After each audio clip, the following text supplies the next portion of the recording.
যখন মহাপ্রলয় নেমে আসে, সেই প্রলয়ের দেবতা সাধারণত আমরা জানি, আমাদের ধর্মশাস্ত্র বলে তিনজন প্রধান দেবতা: ব্রহ্মা, বিষ্ণু, মহেশ্বর।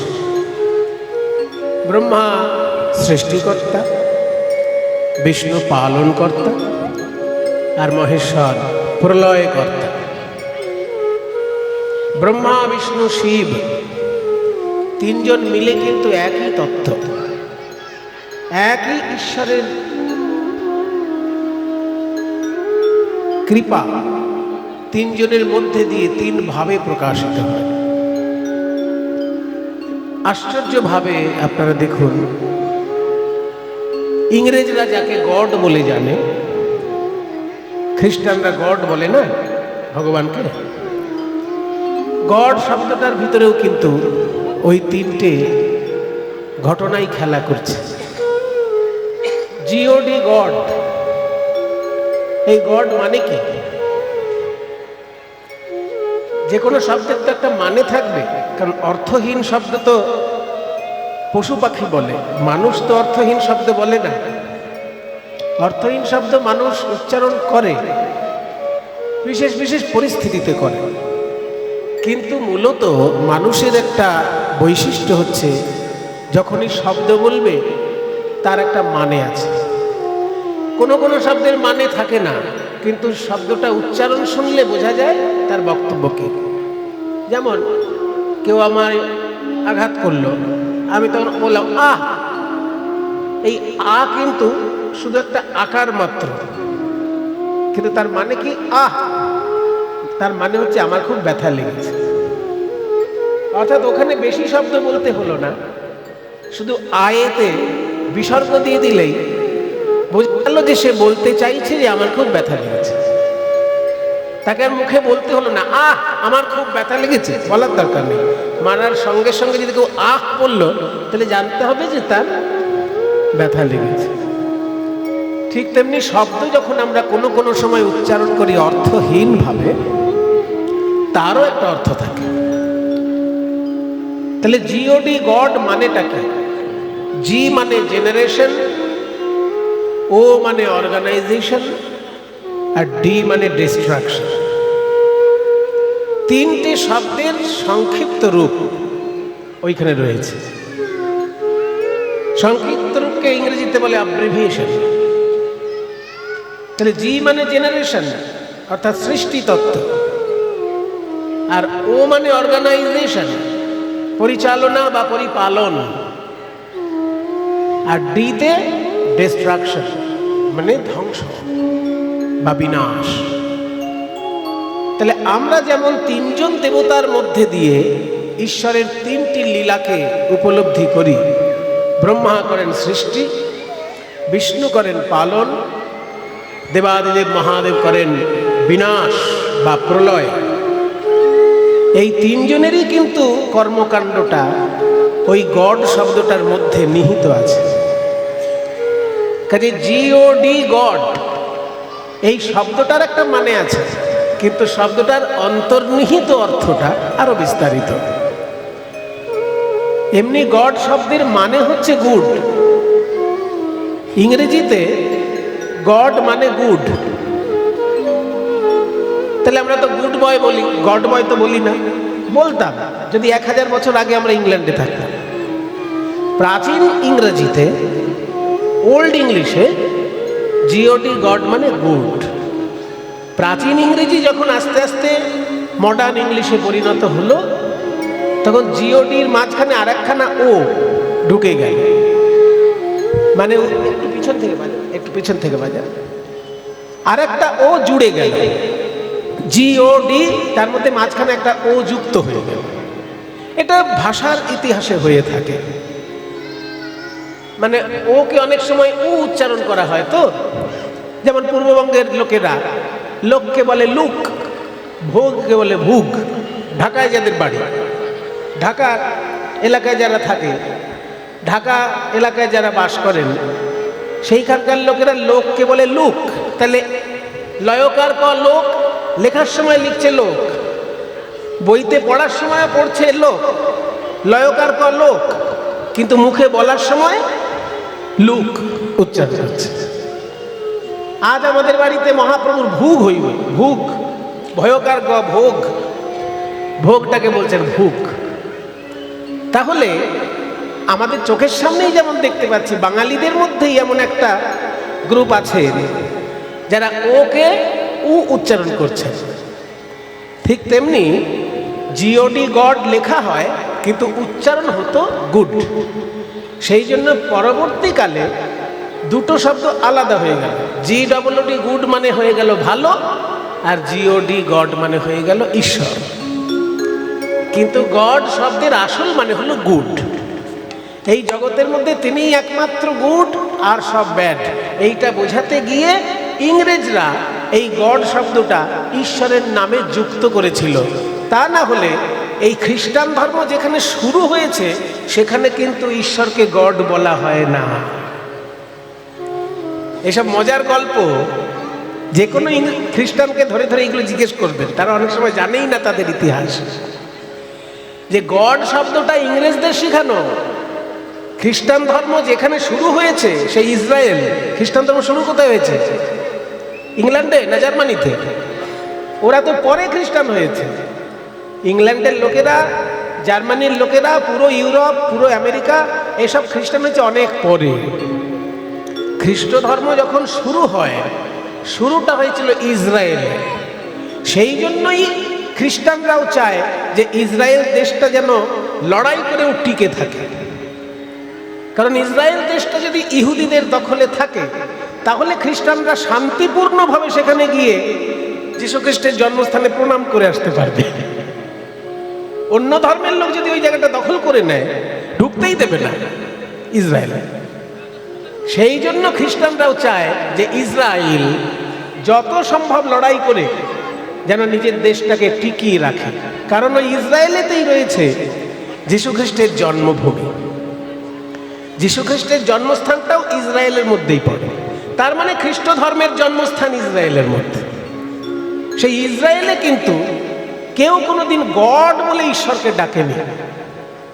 ওদের তো প্রায় 3-4 হাজার বছরের ইতিহাস আছে। আমাদের ভারতবর্ষের যেমন 5 থেকে 8 হাজার বছরের পুরনো ইতিহাস।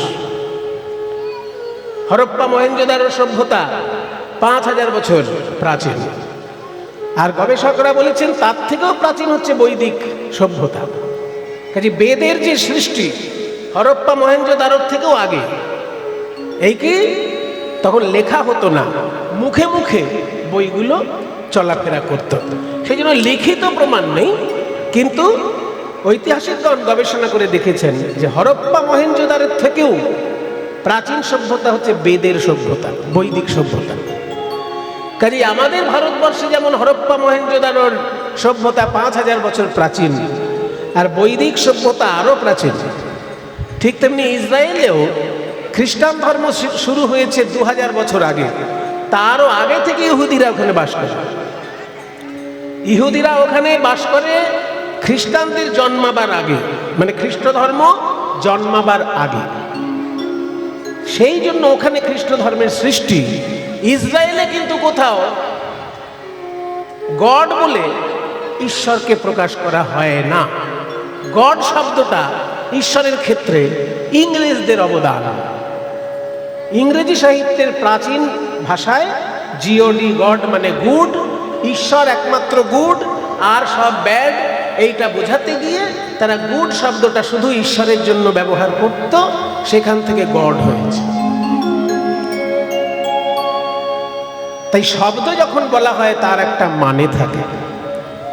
ইংরেজিতে যেমন আমরা শুনলাম জিওডি গড মানে সৃষ্টি স্থিতি প্রলয়ের সার সংক্ষেপ সেখানে রয়েছে। জি মানে জেনারেশন, ও মানে অর্গানাইজেশন, আর ডি মানে ডিস্ট্রাকশন। ঠিক তেমনি আমাদের ধর্মে সেইটাকে 3জন দেবতা রূপে চিন্তা করে বিস্তারিতভাবে বিষয়টাকে মানুষের কাছে তুলে ধরা হয়েছে। সৃষ্টিতত্ত্বের দেবতা হিসেবে দেখা হয়েছে ব্রহ্মাকে, আর পালন তত্ত্বের দেবতা হিসেবে দেখা হয়েছে বিষ্ণুকে, আর মহাপ্রলয়ের দেবতা হিসেবে দেখা হয়েছে শিব ঠাকুরকে।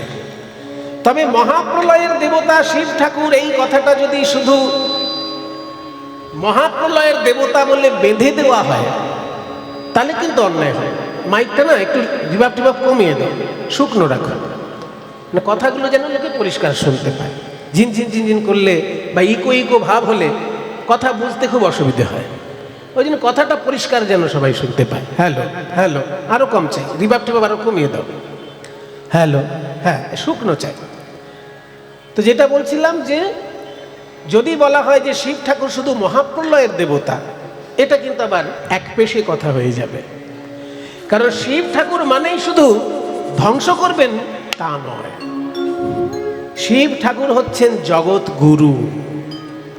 কেন গুরু? না যে কোনো কঠিন সাধনা যদি কারোর করার ইচ্ছা থাকে তাহলে শিব ঠাকুরের কাছ থেকে সেটা শিখতে হবে। এই জগতে যতগুলো সাধনা আছে তার মধ্যে কঠিন সাধনা কোনটা? কঠিন সাধনা গান বাজনা। যে লোক তাল কানা তাকে হাজার থাপ্পড় মেরেও তালে আনা যাবে না। কি বলো? যার তাল কখনো যাবে কিন্তু অনেক দেরি হবে, অসম্ভব প্রায়। তাল যার থাকে না তার প্রথম থেকে ভিতরে থাকে, আর বেতালে তাল মারা যার অভ্যাস ওকে আপনি 1000 থাপ্পড় মেনেও ঠিক তালে আনতে পারবেন না।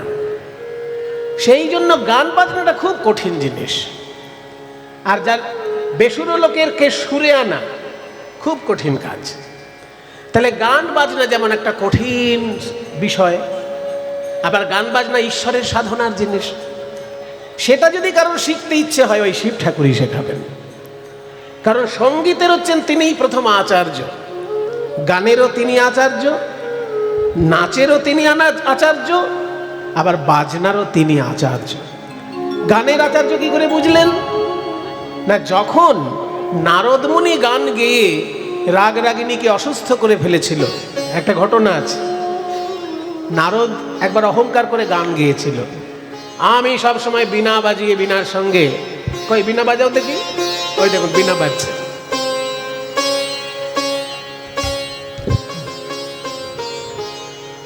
তাহলে এই যে বীণার সঙ্গে যখন গলা মিলিয়ে আমি বীণার সঙ্গে সুরে সুরে গলাটাকে অভ্যাস করেছি, কাজে আমার মতন গান কেউ গাইতে পারবে না। এই ভেবে নারদ মুনি যখন অহংকার করে রাগরাগিনী গাইতে গেল, একটা জিনিস জানবেন, অহংকার করে কিন্তু কোনো জিনিস ভালো হয় না। তাই নারদ যখনই অহংকার করে গান গাইতে গেল, ভুল রাগরাগিনী গাওয়া হয়ে গেল। আর ভুল রাগরাগিনী গান যখনই হয়ে গেল, সব রাগরাগিনী অসুস্থ হয়ে গেল। গন্ধর্ব লোকে কিন্তু রাগরাগিনীরা সশরীরে বাস করছে। আপনারা যেমন এখানে শরীর ধারণ করে বসে আছেন, তেমনি গন্ধর্ব লোকে কিন্তু রাগরাগিনীরও শরীর আছে, তারাও সুস্থ অসুস্থ হয়। এবার যখন কেউ ভুল রাগরাগিনী গায় তখন তারা অসুস্থ হয়ে যায়। তাই নারদ যখন ভুল রাগরাগিনী গাইলেন, গন্ধর্ব লোকে রাগরাগিনী অসুস্থ। শেষকালে নারদ একবার বেড়াতে গেলেন গন্ধর্ব লোকে, দেখেন রাগরাগিনী সবাই কাতরাচ্ছে। কি ব্যাপার, তোমরা কষ্ট পাচ্ছ কেন? বলে নারদ তুমি ভুল গান গেয়েছো, সেই জন্য আমরা সব অসুস্থ হয়ে গেছি। সুর ভুল করেছো তাই আমি অসুস্থ। বলে তাই? আমার সুরে ভুল হয়ে গেছে, তাহলে তোমরা সুস্থ হবে কি করে? বলে তুমি যে ভুল সুর করেছো, ওই ভুল সুরটা যদি আবার কেউ ঠিকঠাক গায় তখন আমরা সুস্থ হয়ে যাব। তুমি যে রাগ ভুল গেয়েছো সেটা যদি ঠিকঠাক করে কেউ আবার গাইতে পারে, আমরা আবার সুস্থ হয়ে যাব। বলে তাহলে আমার উপরে ঠিকঠাক করে গান গাইতে পারবে কে? আমি তো সবসময় বীণা বাজিয়ে গলা সাধনা করছি, আমার থেকে সুরে কেউ পারবে? তখন বলছে তোমার থেকেও সুরে গাইতে পারে একজন, তার নাম দেবাদিদেব মহাদেব। হ্যাঁ, দেবাদিদেব মহাদেব আমার থেকেও সুরে গাইবে? কি করে ওর সুর হবে? উনি তো সারাক্ষণ হিমালয়ের বরফের মধ্যে বসে থাকেন, ঠান্ডার মধ্যে সারাক্ষণ বসে বসে গলা দিয়ে আওয়াজ বেরোবে? বলে শোনো, তুমি যে সুরটা মিলাও বাইরের বীণার সঙ্গে সুর মিলাও, আর আমাদের শিব ঠাকুর যে সুরটা মিলায় না, ও বাইরের সুর না, ভিতর থেকে ওর সুর আসে। ও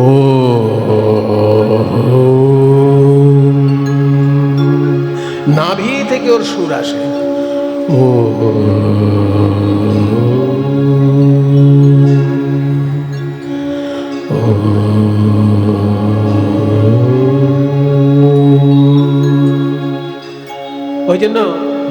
এখানে গান বাজনা হয় না। পেট ভর্তি করে কেউ যদি গান গাইতে আসে তার গান ঠিক হবে না, পেট খালি রেখে গান গাইতে হবে। দাও জয় গুরু।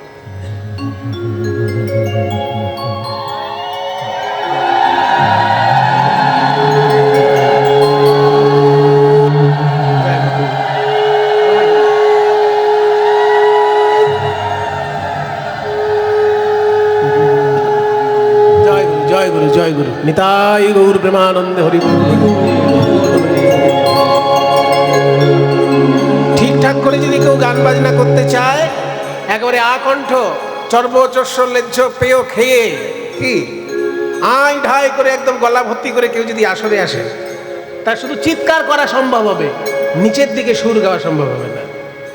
চিৎকার করতে পারবে কারণ সুর তার উপরের দিকে আছে, কিন্তু সুর যখনই নিচের দিকে যাবে তার জন্য পেট খালি রাখতে হবে। পেট খালি না থাকলে সুর নিচের দিকে ঠিকঠাক হবে। এগুলো বিজ্ঞান, তো এগুলো সায়েন্স, করার কিছু নেই। তাই শিব ঠাকুর যখন গান করেন, উনি কুলকুণ্ডলিনীর শক্তির সঙ্গে সুরের ব্রহ্মনাদের সঙ্গে সুর মিলিয়ে ব্রহ্মনাদের সঙ্গে সুর মেলান, বীণার সঙ্গে সুর মেলান না। আর তুমি বীণার সহযোগিতা নাও, সেই জন্য তোমার থেকেও শ্রেষ্ঠ গায়ক শিব ঠাকুর। বলে তাহলে শিব ঠাকুর যদি গান করে তোমরা সুস্থ হয়ে যাবে?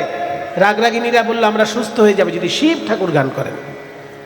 তা শিব ঠাকুরকে তাহলে কে রাজি করাবে? নারদ, তুমিই রাজি করাও, কারণ আর কেউ রাজি করাতে পারবে না। এবার নারদ তখন শিব ঠাকুরের কাছে গেল, সবাই মিলে একটু হাত জোড় করুন, আমরা একটু শিব ঠাকুরকে ডেকে নিই। ওম নমঃ শিবায়, ওম নমঃ শিবায়, ওম নমঃ শিবায়, ওম নমঃ শিবায়।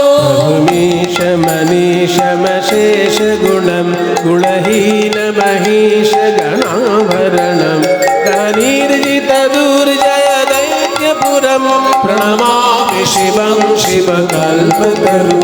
ভূমিশমনি সমশেষ গুণম গুণহীন মহিষগলাভरणम গণীর্জিত দুর্জয় দৈত্যপুরম প্রণমামি শিবং শিবকল্পতরু। ওম নমঃ শিবায়, ওম নমঃ শিবায়। गिरिराजसुतान्वितवामतनुं धनुनिन्दितराजितकोटिविधुं विधिविष्णुशिरोद्धितपादयुगं प्रणमामि शिवं शिवकल्पतरु। ओम नमः शिवाय, ओम नमः शिवाय। महादेवं महात्मानं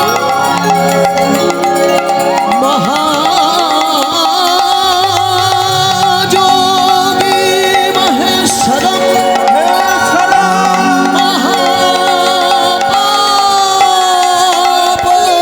महापापहरं देव मकराय नमो ओम नमः शिवाय, ओम नमः शिवाय, ओम नमः शिवाय। शान्ताय कारणत्रयहेतवे निवेदयामि चात्मानं त्वं गतिः परमेश्वरं। निवेदयामि चात्मानं त्वं गतिः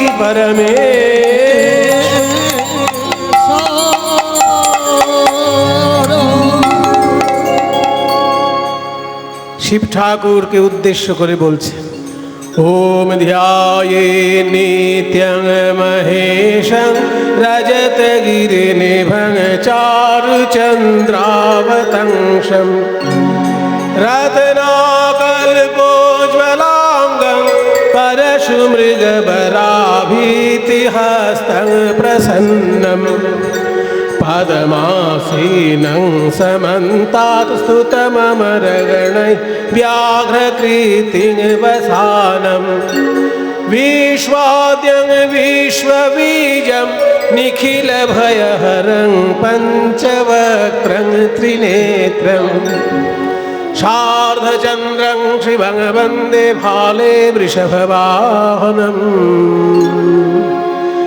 দেবং মহেশ্বরম।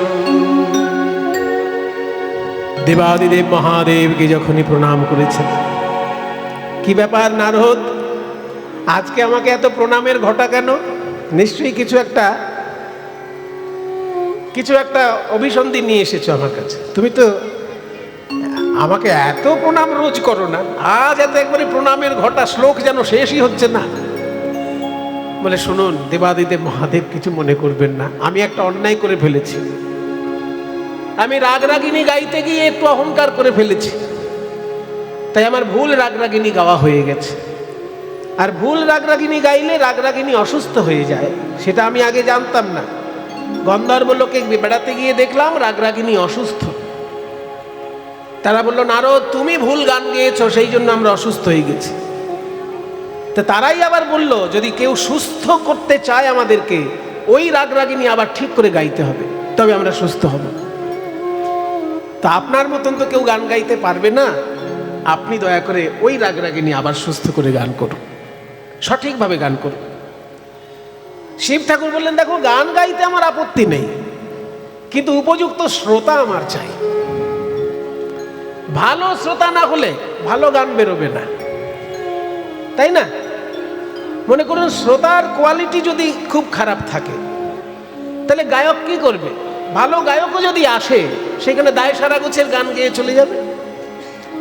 আর শ্রোতার কোয়ালিটি যদি খুব, মনে করুন আমার সামনে যারা কীর্তন শুনছেন, তাদের যদি অনেকের কপালে তিলক থাকে, গলায় তুলসী মালা থাকে, হাতে জপমালা থাকে, এবং যে গানটা গাইছি সঙ্গে সঙ্গে সেও গানটা মুখে বিড়বিড় করছে।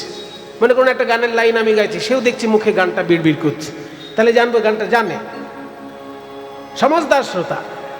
তো সেরকম সমঝদার শ্রোতা যদি হয়, তাহলে আমাকেও একটু বেশ সাবধানে সতর্কভাবে গানটা গাইতে হবে। আর তা নাহলে যদি দেখি যে আমার সামনে যারা বসে যে পা ছড়িয়ে দিয়ে বিড় ফুঁকছে, তা আমার মনে হবে কতক্ষণে সময়টা শেষ হয়, আমি তাড়াতাড়ি বাড়ি পালাই, তাই না? সেই জন্য শ্রোতা যদি ভালো থাকে, তাহলে গান ভালো বেরোবে। শ্রোতা তুমি জোগাড় করো। কেন আমি শ্রোতা, তোমাকে আমি শ্রোতার মধ্যে ধরছি না। তুমি যখন গান ভুল করেছো, শুনতে গিয়েও তুমি ভুল করবে। সেই জন্য তোমাকে আমি, ঠিক আছে তুমি থাকতে পারো শ্রোতার মধ্যে, কিন্তু 1 নম্বর শ্রোতা আমি তোমাকে ধরছি না। বলে 1 নম্বর শ্রোতা আপনার মতে কে? আমার মতে 1 নম্বর শ্রোতা হচ্ছে বিষ্ণু। হ্যাঁ, বিষ্ণু ভগবান, হ্যাঁ, পালন কর্তা বিষ্ণু, তিনি ভালো শ্রোতা। আর দ্বিতীয় শ্রোতাকে বলে, দ্বিতীয় শ্রোতা হলো ব্রহ্মা। ব্রহ্মা আর বিষ্ণু যদি শ্রোতার আসনে বসে, তাহলে আমি গান গাইব, ওই রাগরাগিনী আবার সুস্থ হয়ে যাবে। বলে ব্রহ্মা বিষ্ণুকে এখন আবার নিমন্ত্রণ করতে যেতে হবে। নারদ আবার চললো ব্রহ্মলোকে, ব্রহ্মাকে গিয়ে প্রণাম করে বলছে, দয়া করে চলুন পিতামশাই, আপনি দয়া করে না গেলে গান গাইবেন না শিব ঠাকুর। ব্রহ্মা বলতে, নিশ্চয়ই যাব, শিব ঠাকুরের গান শুনতে পাওয়া মানে বিরাট ভাগ্যের ব্যাপার, যাব যাব। বিষ্ণুকে বললেন, হে ভগবান, আমি আপনার চরণের দাস, দিনরাত বিনা বাজি আমি আপনার নাম গান করি, নারায়ণ নারায়ণ বলে গান গেয়ে বেড়াই, আপনি দয়া করে গান শুনতে চলুন, শিব ঠাকুর গান গাইবেন। বলে নিশ্চয়ই, আমি তো বলেই দিয়েছি, না হং বসামি বৈকুণ্ঠে যোগিনাম হৃদয়েন চ মাদ ভক্তা যত্র গায়ন্তি তত্র তিষ্ঠামি নারদ। আমার ভক্ত শিব ঠাকুর গান গাইবে, আর আমি যাব না? আমি যাব।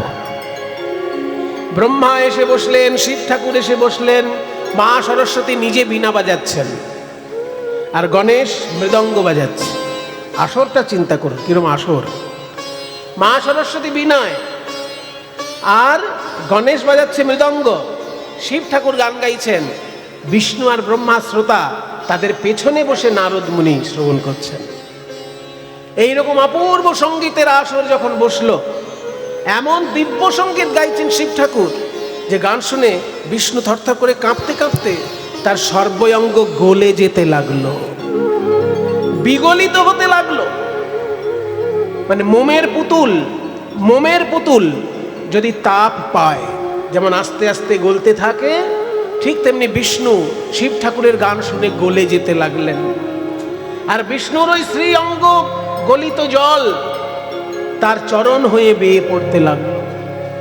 বিষ্ণুর অঙ্গ গলা জল যখন চরণ হয়ে বেয়ে পড়ছে, ব্রহ্মা তাড়াতাড়ি কমণ্ডলুটা ওই চরণ তলে ধরেছেন। বিষ্ণুর গায়ের অঙ্গ বিগলিত জল যখন ওই চরণ বেয়ে নিচে পড়েছে, ব্রহ্মার কমণ্ডলুর মধ্যে সে জমা হলো যে জল, সেই জলটাই হলো গঙ্গা জল। গঙ্গার উৎপত্তি হলো ওইভাবে বিষ্ণুর চরণ থেকে ব্রহ্মার কমণ্ডলুতে।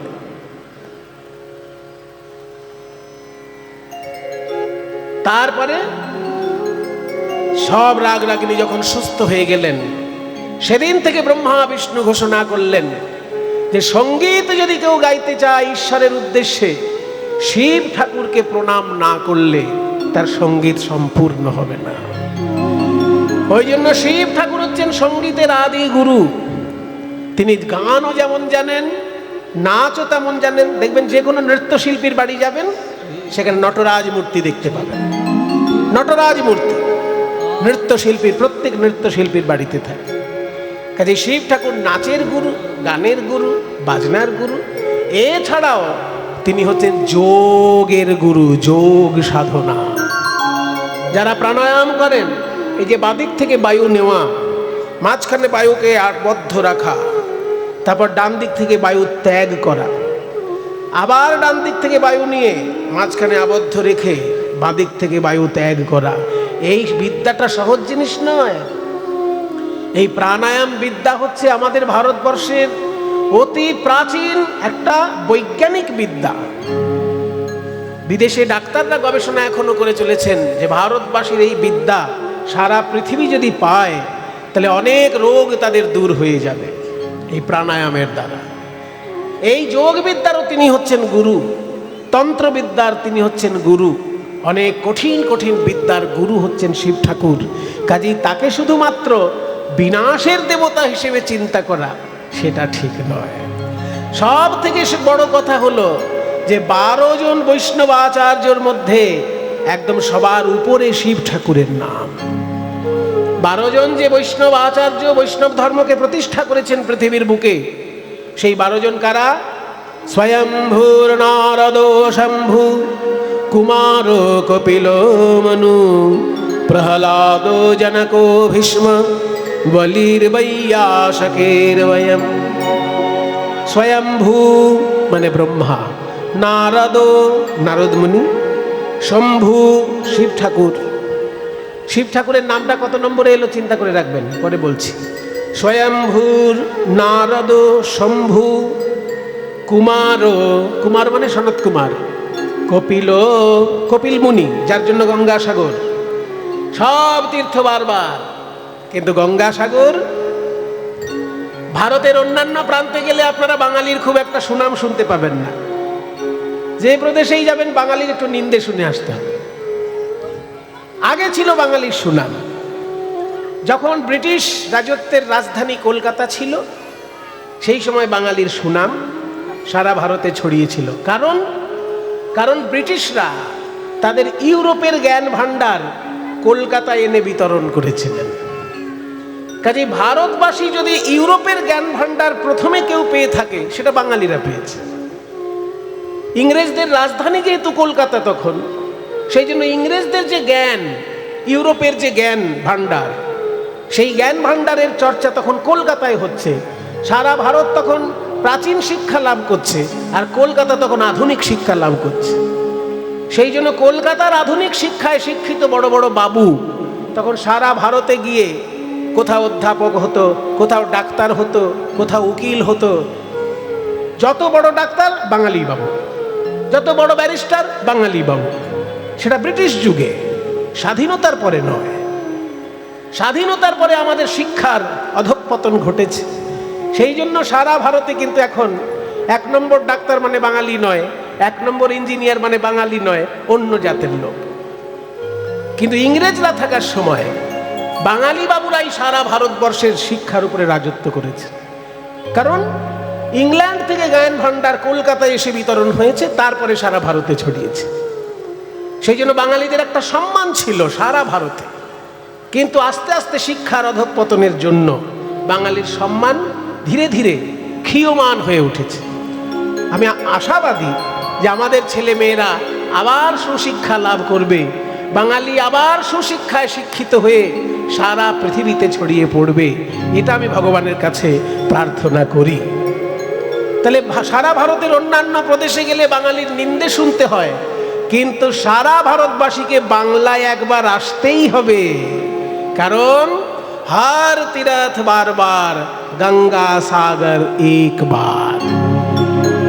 সারা ভারতের যত তীর্থ আছে বারবার গেলে যে ফল হয়, গঙ্গা সাগরে একবার আসলে সেই ফল লাভ হয়। সেই গঙ্গা সাগর যার জন্য, তিনি হলেন কপিল মুনি, তিনিও বৈষ্ণব ধর্মের প্রতিষ্ঠাতাদের মধ্যে একজন। তাহলে স্বয়ম্ভু, নারদ, শম্ভু, কুমার, কপিল, মনু। মনু হচ্ছে 6 নম্বরে, তারপর প্রহ্লাদ, তারপর জনক, সীতা দেবীর বাবা জনক, ভীষ্ম, গঙ্গাপুত্র ভীষ্ম, বলি, যে বলি বামন রূপী ভগবানকে সর্বস্ব দান করে পাতালে প্রবেশ করেছিলেন, সেই বলি। সব ভগবানকে দিয়ে যে পাতালে যেতে পারে সে বৈষ্ণবাচার্য হবে না তো কি হবে? তাহলে প্রহ্লাদ, জনক, ভীষ্ম, বলি, তারপর বৈয়াসকি। 11 নম্বরে হচ্ছে বৈয়াসকি। বৈয়াসকি মানে ব্যাসদেবের ছেলে শুকদেব গোস্বামী। আর 12 নম্বরে বলছে বয়ম। বয়ম মানে আমরা। এই শ্লোকটি যিনি বলছেন তিনি নিজের দিকে আঙুলটা দিয়ে বলছেন আমরা এই 12 জন, অর্থাৎ নিজেকেও ধরছে 12 নম্বরে। শ্লোকটি যিনি বলছেন তিনি কে? তিনি হলেন যমরাজ। যমরাজ যমদূতদেরকে এই কথাটা বলছেন শ্রীমদ্ ভাগবতে। কাজে যমরাজ নিজেকেও 12 জনের মধ্যে একজন বলে চিন্তা করছেন। তাহলে 12 জনের মধ্যে শিব ঠাকুরের নাম কত নম্বরে ছিল? ওই দেখো বাচ্চাটা মনে রেখেছে, কত ছিল? 3 নম্বরে ছিল। তাহলে 3 নম্বরে যার নাম, তাকে শ্রেষ্ঠ আচার্য কেন বলা হচ্ছে? বলছে রোল নাম্বার 3 হলেই সে যে ফার্স্ট বয় হবে তার কোনো মানে আছে? বলে যে করুন একটা স্কুলের খাতা, সেখানে রোল নাম্বারে 3 আছে একটা ছেলে, কিন্তু পরীক্ষা যখন হবে সেই যে ফার্স্ট হবে, 1 নম্বরে যার নাম সেই যে ফার্স্ট হবে তার কোনো মানে আছে? 50টা যদি ছাত্র থাকে 49 নম্বর জন্য তো ফার্স্ট হতে পারে, 50 নম্বর জন্য ফার্স্ট হতে পারে। কাজে পরীক্ষায় যে ভালো দেবে সেই ফার্স্ট হবে, রোল নাম্বার যেখানেই থাক। ঠিক তেমনি 12 জনের রোল নাম্বারের মধ্যে শিব ঠাকুর 3 নম্বরে আছে। কিন্তু বৈষ্ণব সাধনার দিক দিয়ে ওনার জায়গা কেউ নিতে পারবে না। কেন না? বৈষ্ণবের যে সাধনা তার মূল কথা হচ্ছে ত্রিনাদপি সুনিচেন তররিব সহিষ্ণুনা অমানিনা মানদেন কীর্তনীয় সদা হরি। ঘাসের থেকে নিচে নেমে যাও, এতটা দৈন্য, গাছের মতো সহ্য ক্ষমতা অর্জন করো, তবে কঠিন কাজ করতে পারবে। অপরকে সম্মান দিতে শেখো, আর নিজের মান সম্মান নিয়ে মাথা ব্যথা করো না। এই 4টে জিনিস হচ্ছে বৈষ্ণব ধর্মের মূল কথা। শিব ঠাকুরের মধ্যে বিশ্লেষণ করে দেখুন, 4টেই পাবেন। কনকনে ঠান্ডার মধ্যে উনি বসে আছেন কিন্তু খালি গায়ে, যেমন গাছ কনকনে ঠান্ডার মধ্যে থাকে, গায়ে কম্বল জড়ায় না। গাছ যেমন খালি গায়েই থাকে কনকনে ঠান্ডাতেও, শিব ঠাকুর সেই রকম কনকনে ঠান্ডাতেও খালি গায়ে বসে আছেন। অসম্ভব সহ্য ক্ষমতা, এই জন্য তিনি বৈষ্ণব আচার্য। ওনার যে দীনতা, সেরকম দীনতার কারণ নেই। উনি মান সম্মানের কথা চিন্তা করেন না, আর অপরকে সবসময় সম্মান করেন। এই 4টে যে বৈষ্ণব আচার, তার মধ্যে শ্রেষ্ঠ আসনে শিব ঠাকুর। তাই রোল নাম্বারে উনি 3 নম্বরে থাকলেও আচারে উনি সবার উপরে, তাই সর্বশ্রেষ্ঠ বৈষ্ণব আচার্য। সবাই মিলে আর একবার প্রণাম করি আমরা শিব ঠাকুরকে। ওম নমঃ শিবায়, ওম নমঃ শিবায়, ওম নমঃ শিবায়, ওম নমঃ শিবায়, ওম নমঃ শিবায়। শিবায় ওম শিবায়, ওম শিবায়, ওম শিবায়, ওম শিবায়, ওম নমঃ শিবায়, ওম নমঃ শিবায়, শিবায় ওম নমঃ শিবায়, ওম নমঃ শিবায়। আসিত গিরি সমংসা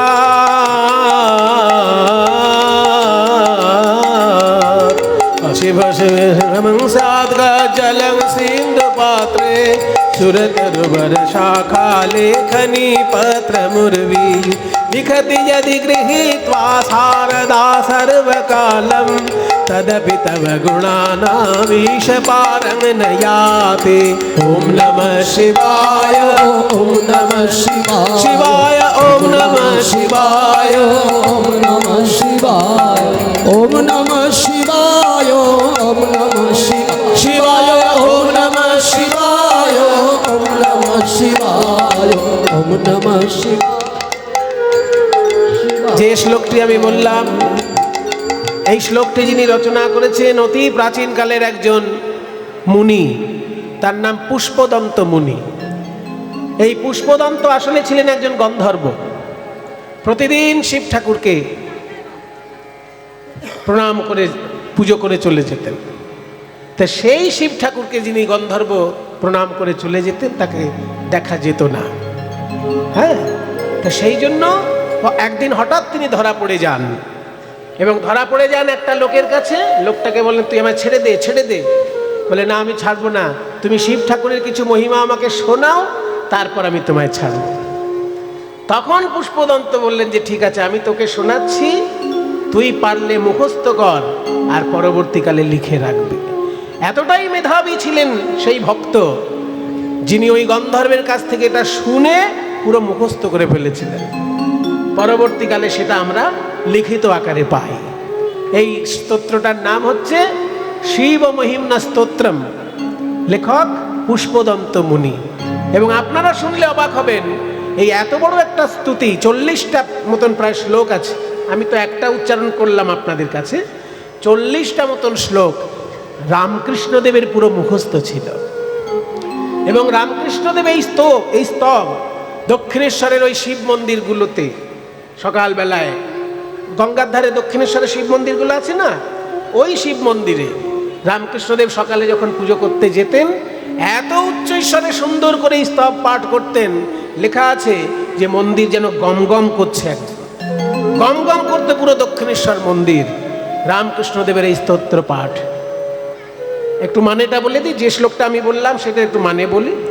অশীত গিরি সমংস্যাৎ, অশীত, অশীত, অ মানে না, শীত, শীত মানে কি? শীত মানে কি? শীত মানে কি? ঠান্ডা। সেটা বানান হচ্ছে তালবস্যয় দীর্ঘিত, আর আমি যেটা বলছি সেই শীত হচ্ছে দন্তেশ্বয় হর্ষিত।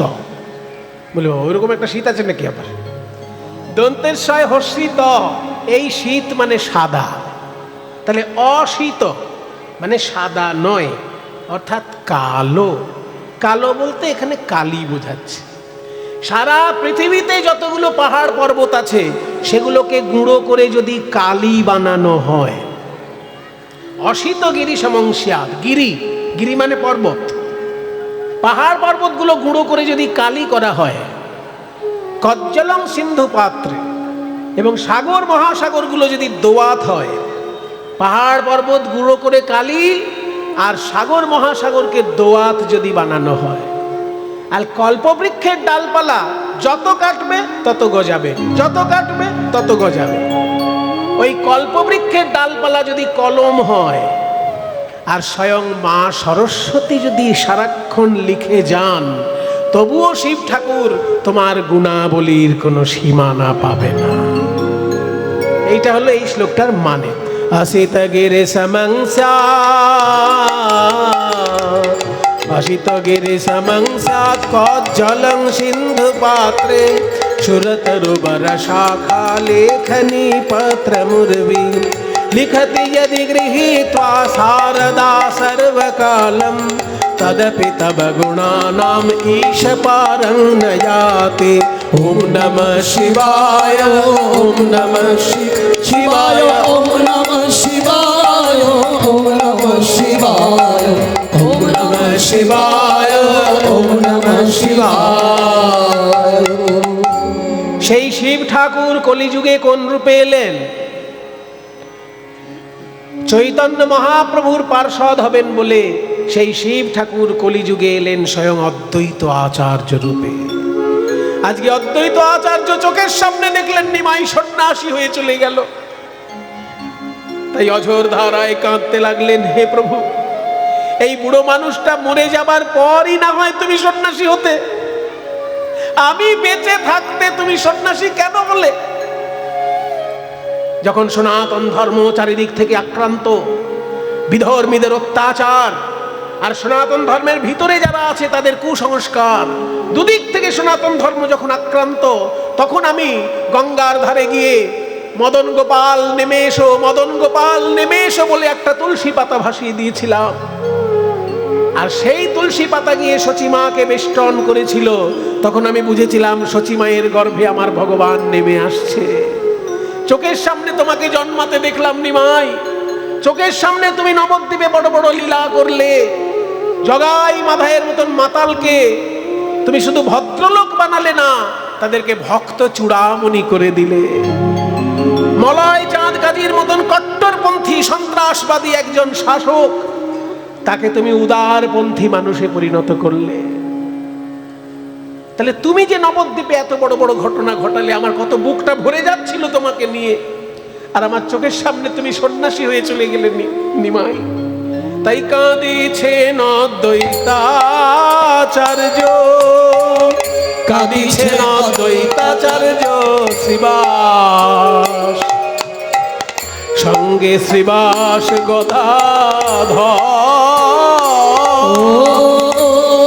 কাঁদিছে অদ্বৈতা, কাঁদিছে অদ্বৈতাচার্য শ্রীবাস, শ্রীবাস গদাধর। মুরারি মুকুন্দ কাঁদে, ওই মুরারি মুকুন্দ কাঁদে, মুরারি মুকুন্দ কাঁদে, আরো বক্রেশ্বর। ওই মুরারি মুকুন্দ কাঁদে, মুরারি মুকুন্দ কাঁদে,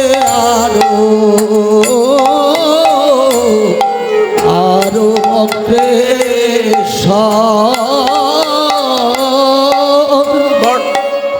বিষ্ণুপ্রিয়া দেবীও কাঁদছেন, গৌর সুন্দর সন্ন্যাসী হয়েছেন বলে। কাঁদে দেবী বিষ্ণুপ্রিয়া নিজ অঙ্গ ছাড়িয়া, লুটাইয়া লুটাইয়া ক্ষিতি তলে, বলে হায় নাথ কি করিলে, তুমি যে আমায় সাগরে ভাসাইয়ে গেলে। কাঁদিতে কাঁদিতে ইহা বলে, ওই চাঁদ মুখ না দেখিব, ওই শ্রীপদ না সেবিব, আর না করিব সে সুখ বিলাস। এ দেহ গঙ্গায় দিব, আর মুখে তোমার নাম লব, বাসুর জীবনে কি বায়াস। সবাই তো চোখ খুলে কাঁদছে বাবা, কিন্তু একজন গৌরাঙ্গ পার্ষদ আছেন যিনি চোখ দুটো বন্ধ করে কাঁদছেন। তুমি চোখ বন্ধ করে কাঁদছো কেন গো? আমি চোখ বন্ধ করে কাঁদবো না? পূর্ণিমার রাতে আকাশের দিকে তাকিয়ে যদি চাঁদই দেখা না যায়, তাহলে আকাশের দিকে তাকিয়ে লাভ কি? তেমনি সোনার নবদ্বীপে যদি আমার সোনার গৌরাঙ্গকেই না দেখতে পাই, এই চোখ খুলে কি দেখবো আমি? কাঁদিছেন হরিদাস,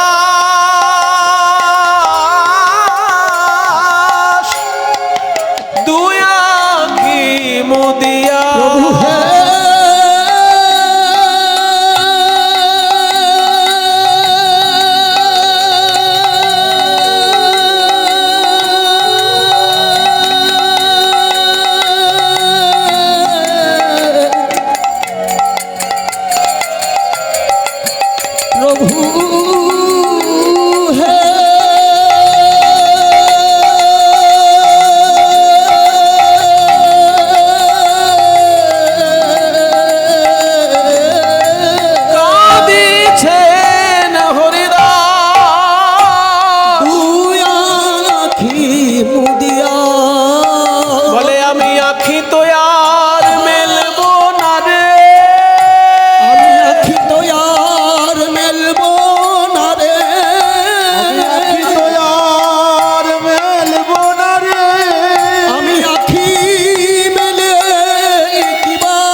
সচির মুখ নিরখিয়া।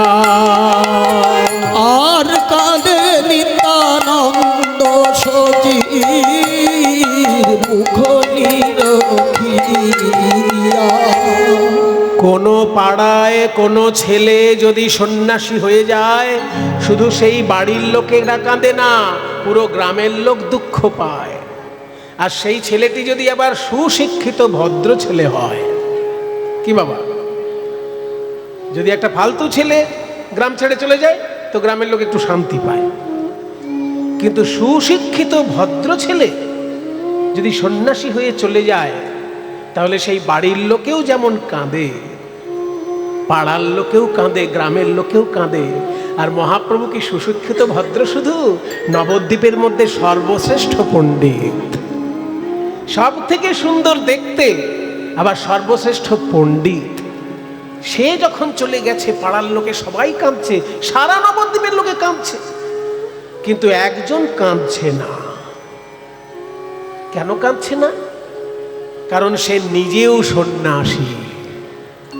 একজন সন্ন্যাসী যখন দেখে যে আরেকজন কেউ সন্ন্যাসী হয়েছে, সে কাঁদে না, সে আনন্দ পায়। কেন না? আমি যেমন জগতের কল্যাণের জন্য গৃহত্যাগ করে সন্ন্যাসী হয়েছি, তেমনি আর একজন জগতের কল্যাণের জন্য গৃহত্যাগ করে সন্ন্যাসী হয়েছে। এবার আমরা দুই ভাই মিলেমিশে জগতের কল্যাণ করতে পারবো। এই জন্য কোন সন্ন্যাসী যদি দেখে যে আরেকজন সন্ন্যাসী হয়েছে, সে দুঃখ পায় না, সে আনন্দ পায়।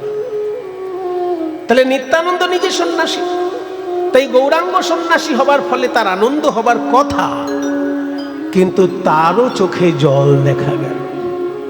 নিতাই, তোমার চোখে জল কেন? তুমি তো সন্ন্যাসী। ও, আমার চোখে জল? আসলে আমি তো নিমাইয়ের জন্য কাঁদছি না। আমি কাঁদছি কেন জানো? ওই নিমাইয়ের মায়ের জন্য। নিমাইয়ের মায়ের দুঃখটা কে বুঝবে? 8টা মেয়ে ছিল শচী মায়ের, 8টা মেয়েই মারা গেছে।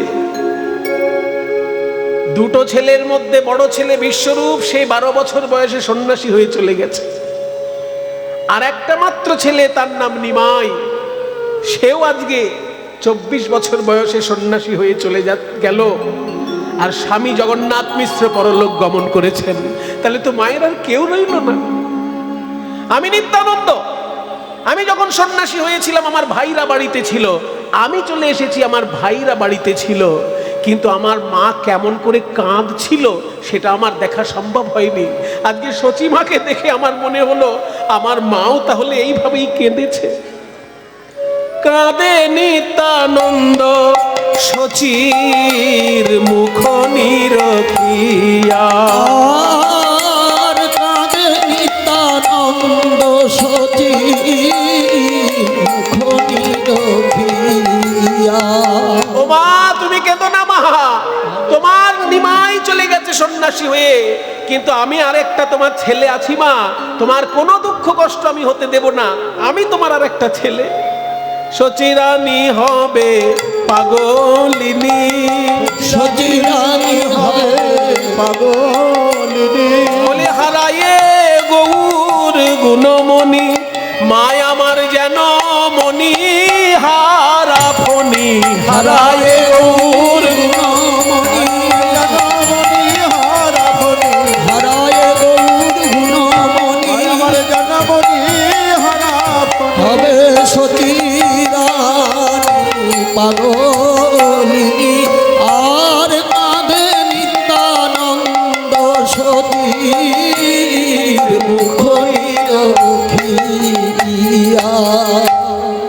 গৌরাঙ্গ মহাপ্রভু নবদ্বীপ ছেড়ে চলে গেছেন বলে নবদ্বীপবাসীর যে বিরহ দশা, সেটা বর্ণনা করছেন পদকর্তা বাসুদেব ঘোষ। এবার তিনি নিজের কথা বলছেন। বড় সুখময় কীর্তন করিত নদিয়ায়, আমি হলাম কীর্তনিয়া বাসুদেব ঘোষ। আমি মহাপ্রভুর প্রিয় কীর্তনিয়া, জানো। মহাপ্রভু আমাকে গান শিখিয়েছেন, কিন্তু এখন সেই গান আর কে শেখাবে? সেই পাথর গলানো সুরে আমাকে আর গান কে শেখাবে? আমার মতো বাসুদেব ঘোষ আর তো গান শিখতে পারবে না। তাই বাসুদেব ঘোষ নিজের কথা বলছেন, সুখময় কীর্তন করিত নদিয়ায়। আজ সঙরি সেসব, সঙরি মানে স্মরণ করে, সঙরি মানে স্মরণ করে, সঙরি সেসব বাসুর হিয়া ফাটি যায়। সঙরি সেসব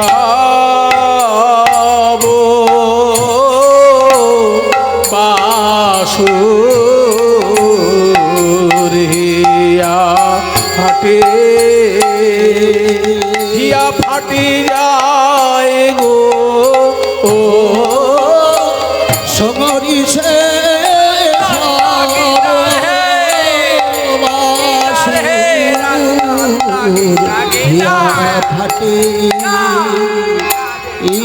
যায় গো সঙরি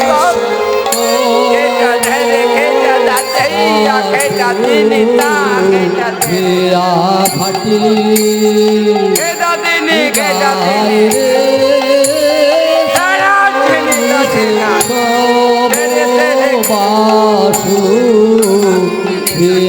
জয়নিতাই। সকলের কাছে আমার বিনীত অনুরোধ, এই কীর্তন কমিটির ভক্তগণ অনেক কষ্ট করে, অনেক পরিশ্রম করে এত বড় কীর্তন অনুষ্ঠানের ব্যবস্থা করছেন। ওনারা আপনাদের কাছে যাবেন ভিক্ষার আঁচল নিয়ে, যে যেমন পারবেন প্রাণ ভরে গৌর গোবিন্দ সেবার জন্য আপনারা দান করবেন। শিব ঠাকুরের এত সুন্দর মন্দির প্রাঙ্গণে বসে কীর্তন শোনা এ বড় ভাগ্যের ব্যাপার। আমারও বড় ভাগ্য যে আমি আজ শিব ঠাকুরের চরণতলে গান শোনাতে পারছি। আপনাদের কাছে ওনারা যাবেন ভিক্ষার আঁচল নিয়ে, যে যেমন পারবেন প্রাণ ভরে গৌর গোবিন্দ সেবায় দান করবেন। নিতাই গৌর হরি বল। হিয়া ফাটি যায় রে সঙরি সেসব বাসুর হিয়া ফাটি যায় রে সঙরি সেসব বাসুর হিয়া ফাটি যায় রে সঙরি সেসব বাসুর হিয়া ফাটি যায় রে সঙরি সেসব বাসুর হিয়া ফাটি যায় রে সঙরি সেসব বাসুর হিয়া ফাটি যায় রে সঙরি সেসব বাসুর হিয়া ফাটি যায় রে সঙরি সেসব বাসুর হিয়া ফাটি যায় রে সঙরি সেসব বাসুর হিয়া ফাটি যায় রে সঙরি সেসব বাসুর হিয়া ফাটি যায় রে সঙরি সেসব বাসুর হিয়া ফাটি যায় রে সঙরি সেসব বাসুর হিয়া ফাটি যায় রে সঙরি সেসব বাসুর হিয়া ফাটি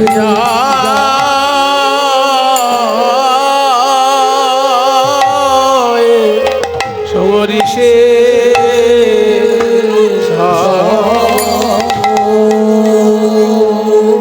তাহলে নবদ্বীপে গৌরাঙ্গ মহাপ্রভু সন্ন্যাসী হয়েছেন বলে কেমন ভাবে সবাই কাঁদছে আমরা দেখলাম। বৃন্দাবনে গিয়ে দেখব প্রাণ গোবিন্দ মথুরায় যাবার ফলে ব্রজবাসীর যে বিরহ দশা, সেই বিরহ কেমন সেটা দর্শন করব।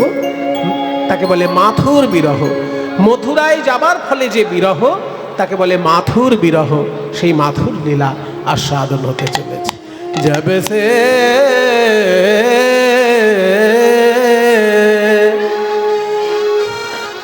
श्याम श्याम से धारे श्याम श्याम से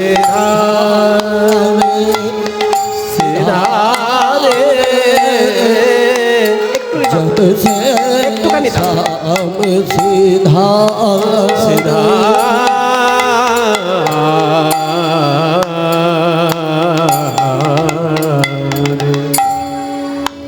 सीधा रे सीधा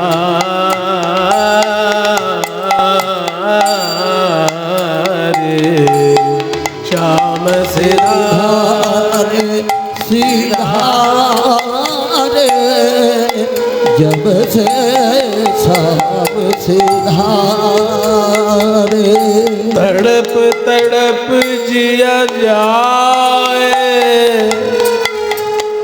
तड़प तड़प छटपट छटपट को देख, तड़प तड़प जिया जाए,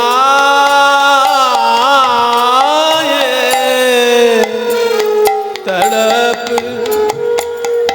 तड़प जिया जाए,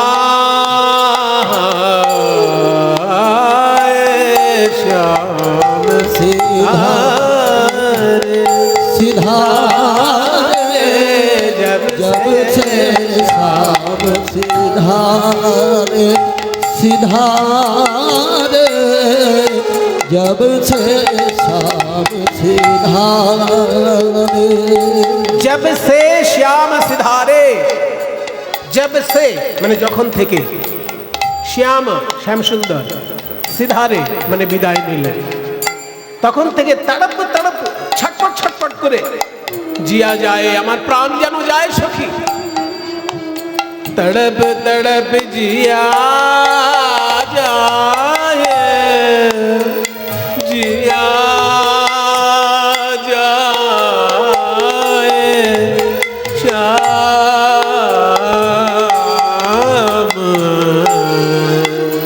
श्याम सिधारे धारे जब से शाम सिधारे सिधारे जब से शाम सिधारे सिधारे जब से शाम सिधारे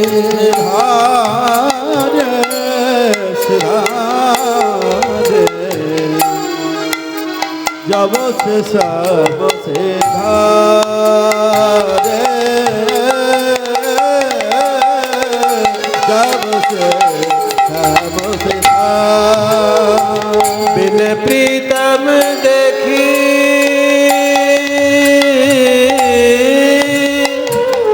बिन प्रीतम देखी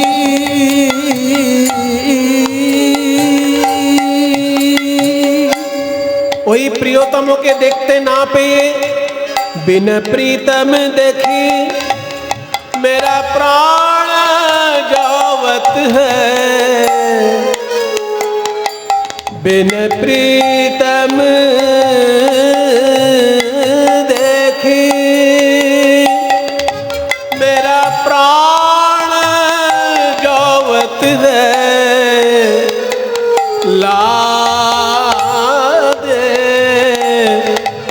ला दे मन इन दे, ला दे प्रीतम प्यारे प्यारे, जब से श्याम सिधारे सिधारे, जब से श्याम सिधारे श्याम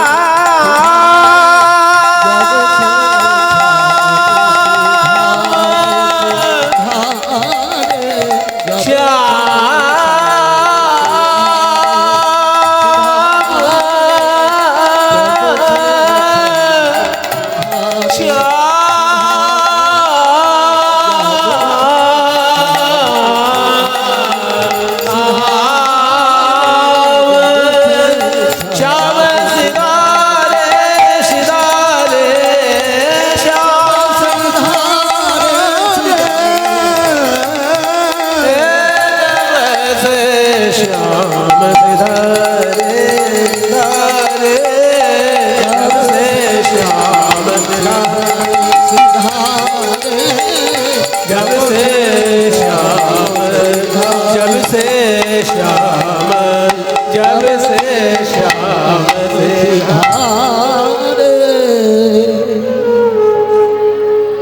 জয় নিতাই। রাধারানীর বিরহের কথা আমরা এবার শুনবো বৃন্দাবনে। নিতাই গৌর হরি বল। আচ্ছা,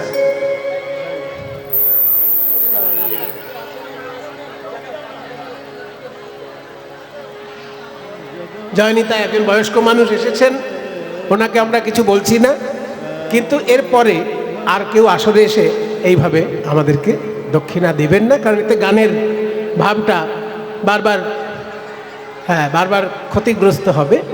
সেই জন্য লীলা যেমন চলছে সেই রস আস্বাদন করুন। যারা ভিক্ষার আঁচল নিয়ে গিয়েছেন আপনাদের কাছে, তাদের কাছে আপনারা প্রাণ ভরে ভিক্ষা দান করুন। আসরে এসে এইভাবে উপহার দক্ষিণা দিয়ে, গানটার অসুবিধে হচ্ছে, ডিস্টার্ব হচ্ছে, গানটাকে কেউ অসুবিধে করবেন না। ওই আঁচলে যাচ্ছেন, ওখানে গেলেই ভগবানের চরণে আপনাদের দান পৌঁছে যাবে। নিতাই গৌর হরি।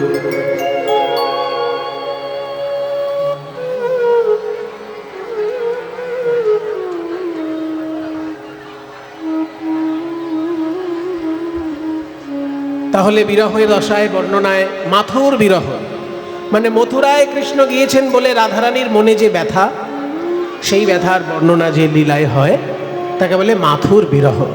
সেই মাথুর বিরহ আজকে আস্বাদন হতে চলেছে। আজকে রাধারানী আমার বলছেন, সখী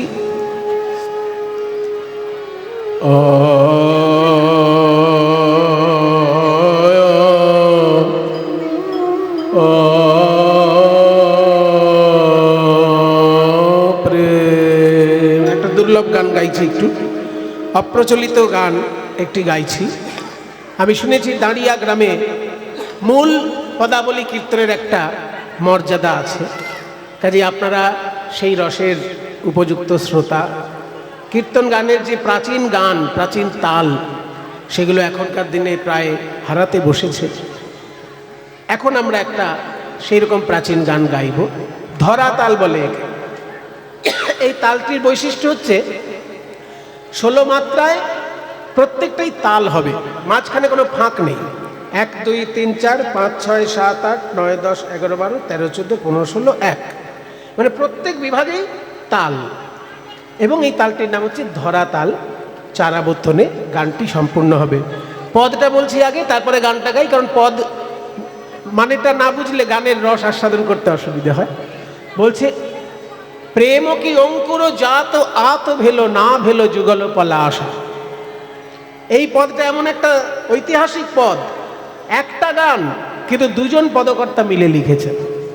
মায়েরা জেনে রাখুন, যে গানটা আমি এখন গাইব, আমরা জানি কি একটা গান একজন লেখকই লেখে, কিন্তু এই গানটা এমন একটা গান যে মহাপ্রভুর জন্মের আগে একজন লিখেছে আর মহাপ্রভুর জন্মের পরে আরেকজন লিখেছে। একটাই গানে দুজনের হস্তাক্ষর। মহাপ্রভুর জন্মের আগে এই গানটাকে শুরু করেছেন একজন, আর মহাপ্রভুর জন্মের পরে আর একজন পদকর্তা এই গানটাকে সম্পূর্ণ করেছেন। সেই জন্য এই গানটা বৈষ্ণব জগতে খুব বিখ্যাত গান।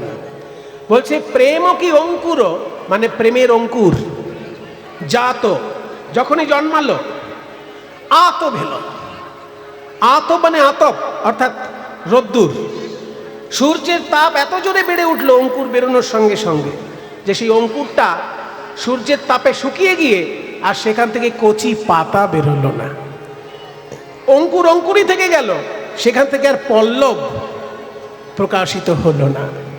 তাই বলছে, প্রেম কি অঙ্কুর জাত আত ভেল না ভেল যুগল পলাশা, প্রতিপদ চাঁদ উদয় জইছে যামিনী, সুখ লব ভই গিয়ে নৈরাশা।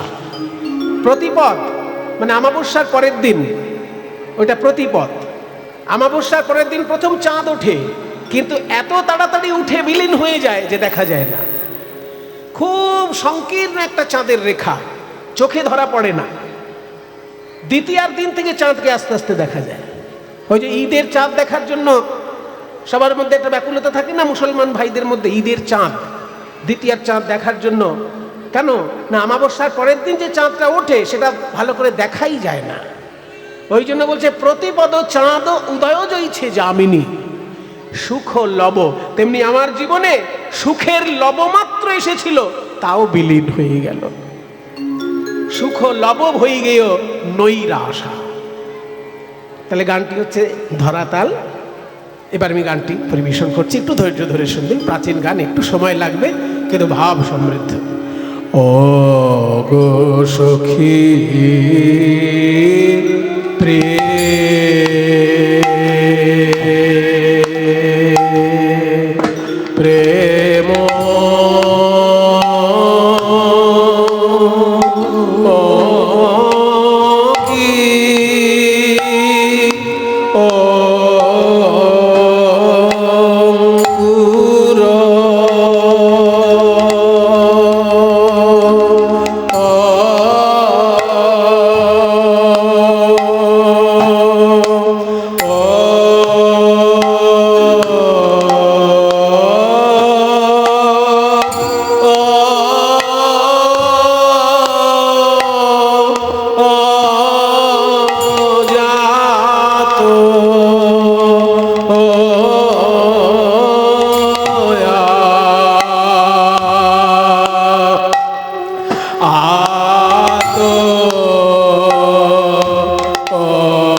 যুগল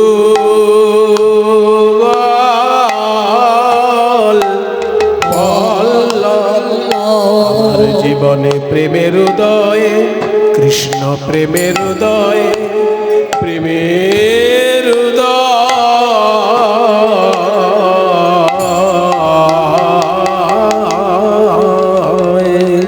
উদয়ে মাত্র হয়ে ছিল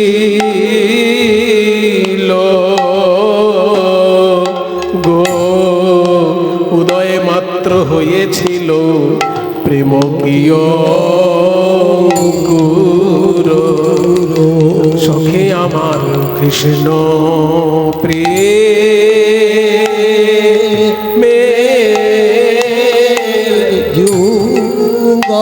অঙ্কুর আমার অন্তরে অন্তরে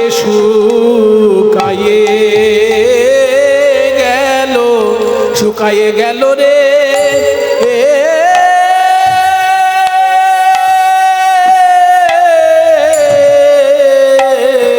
অঙ্কুর অন্তরে শুকায়ে, ওই কৃষ্ণ বিরহ তপে অঙ্কুর শুকাইল রে।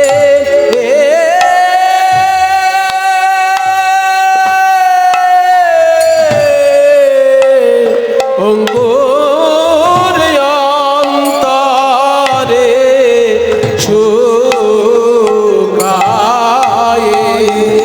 শুকায়ে গেল রে।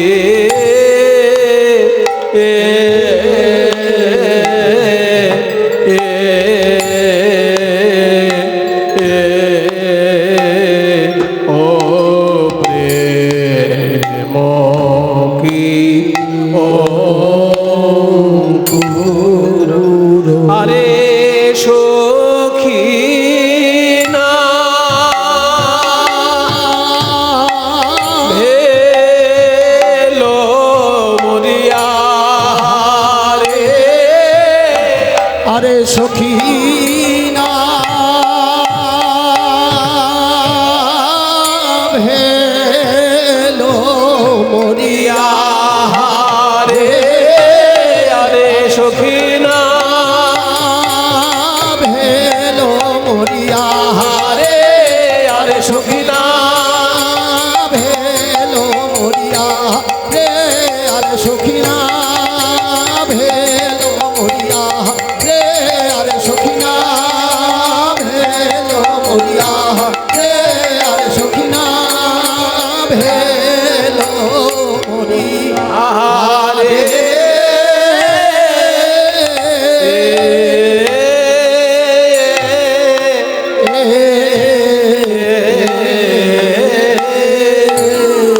না ভেলো যুগল পলা বিরহ তপে আমার না ভেলো যুগ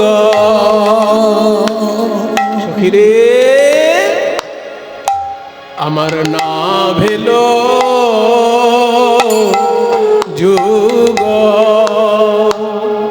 যুগল যুগল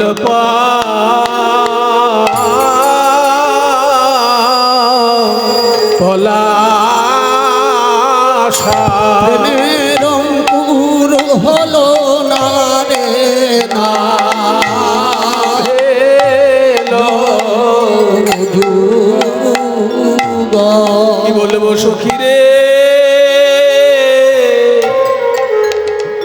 আমার হৃদয় ক্ষেত্র মাঝে একটু প্রেমের কৃষ্ণ প্রেমের বীজ রোপণ করেছিলাম, তাতে অঙ্কুর হয়েছিল, কিন্তু অঙ্কুর অন্তরে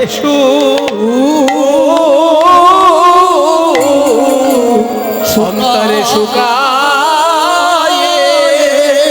গেল, অন্তরে শুকায়ে গেল রে।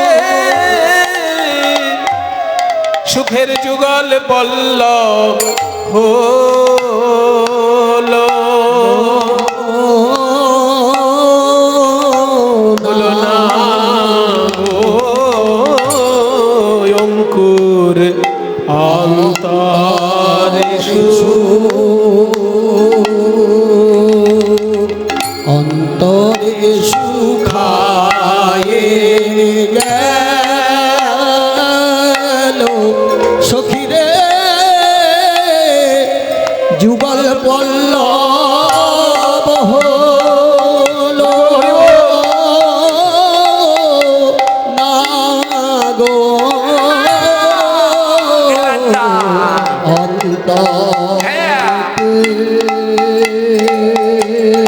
অন্তরে সুখায়ে গেল যুগল বল্লভ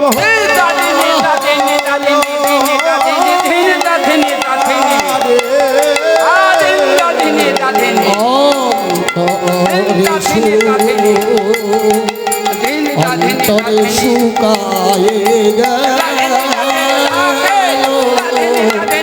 যুগল পল্লব হলো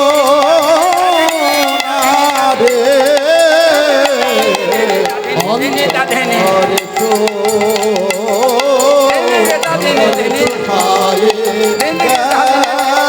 আটা 10 কোটি তাল চলছে যুগল পল্লব হলো